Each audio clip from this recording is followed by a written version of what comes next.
Hi lovelies. Well, I found this cute dresser at a garage sale years ago and upcycled it, and I blogged about it, but I didn't have a YouTube channel at that time, so I thought I had to share with you the YouTube family this time. As you can see, it looked like it had many layers of paint. Best thing was to strip it all off and start afresh.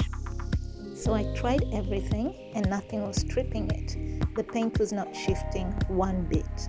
After a lot of research online, I came across this paint stripper called Peel Away.